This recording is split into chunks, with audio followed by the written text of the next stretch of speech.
안녕하세요, 미스터 모입니다. 지금 저는 호텔에서 나와서 워킹 스트리트 쪽으로 걷고 있어요. 아무래도 이제 파타야를 대표하는 유흥거리잖아요. 지금 오후 5시 반인데 지금 어떤 분위기인지 같이 한번 살펴보시죠.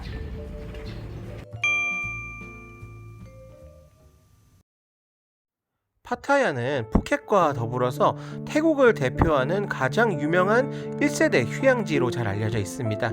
파타야 같은 경우에는 그 중에서도 유흥이 정말 크게 발전한 곳이기도 하고, 제가 지금 걷고 있는 이 워킹 스트리트는 파타야 유흥의 1번지, 가장 중심이 되는, 가장 규모가 큰 그런 유흥의 거리라고 보셔도 과언은 아니에요. 지금 보시는 시간이 오후 5시가 조금 넘어가는 시간인데, 가게가 문을 열었다 안 열었다를 떠나서 지금 맥도날드도 지금 문을 닫은 상태, 대부분의 가게들이 문을 닫거나 간판이 부서져 있거나 거의 반폐허 상태를 방불케 하는 그런 상태가 아니었나 생각합니다. 이 워킹 스트리트를 조금만 걸어서 나가게 되면은 발리하이 선착장이라는 거대한 그 배 선착장이 나오고, 이곳에서 해양 스포츠를 많이 출발을 하죠. 지금 보니까 석양이 지면서 바다가 정말 예쁜데, 그럼에도 불구하고 배들이 움직이는 그런 기색은 거의 없어가지고 이곳도 많이 조용한 상황이구나라는 걸 다시 한번 느낄 수 있었어요.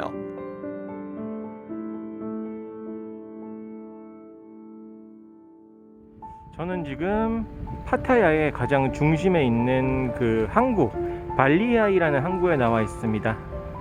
석양 정말 예쁘죠.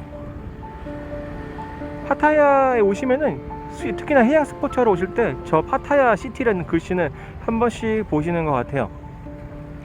그런 멋진 바다를 볼 수 있는 항구입니다.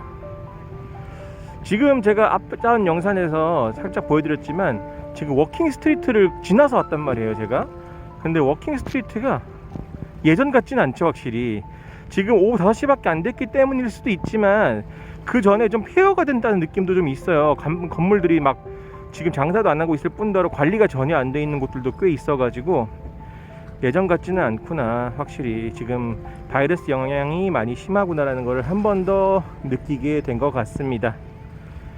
사실은 저도 파타야에 와가지고 오랜만에 또 그 산호섬 같은 데 가서 스노우쿨링이나 이런 것도 계획은 있었어요. 근데 이번에 제가 여기 오기 일주일 전에 파타야에서 대규모 오미크론 환자가 발생하는 바람에 해양 스포츠도 접었습니다. 지금은 최대한 몸을 사려야 될 시기라고 생각을 해요. 그래서 이거 식당 가서 밥도 먹어도 되나 싶을 정도이기도 하고, 타이밍이 좀 애매하긴 했는데 그래도 이런 경치를 볼 수 있는 거는 다행이라고 생각해요.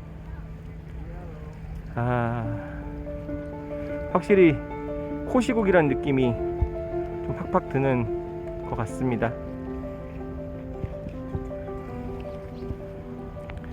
좀 쉬었다 더 돌아보기로 하죠.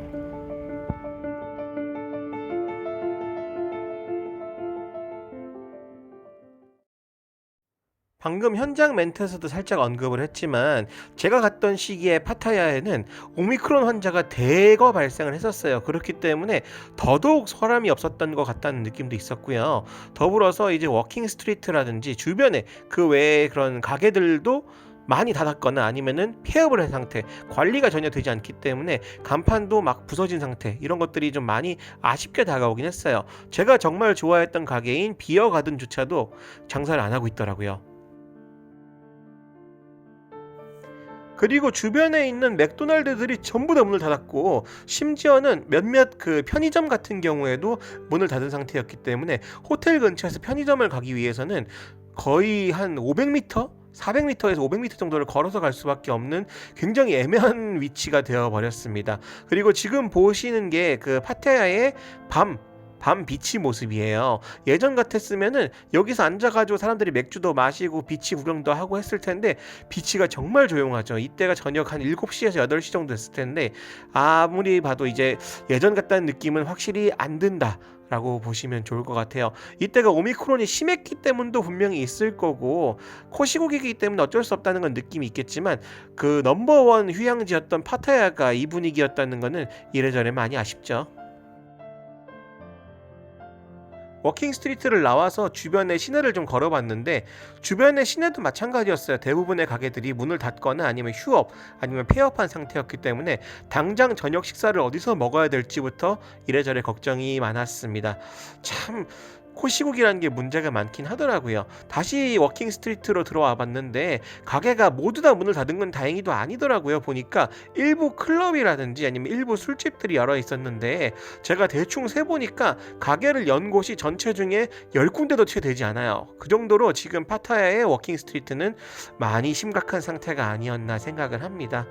그래도 예전 분위기를 내려고 노력들을 많이 하는 가게들은 좀 있었어요. 클럽에서도 노래를 평소보다 더 세게 튼다든지 아니면 사람들이 좀 더 이제 활발하게 움직이려 한다든지 하는 모습들은 워킹 스트리트의 예전 모습을 좀 많이 살리려고 하는 그런 느낌까지도 들었으니까 뭐 예전 같진 않았지만 그래도 유흥의 거리가 아직 완전히 죽지는 않았구나라는 거를 조금은 실감케 하는 느낌도 있었습니다. 나중에 코시국이 끝나고 나면은 이 거리가 다시 부활하겠죠. 아무래도 넘버원 그 유흥 거리였는데 이렇게 사장될 것 같다는 느낌은 아니긴 하죠.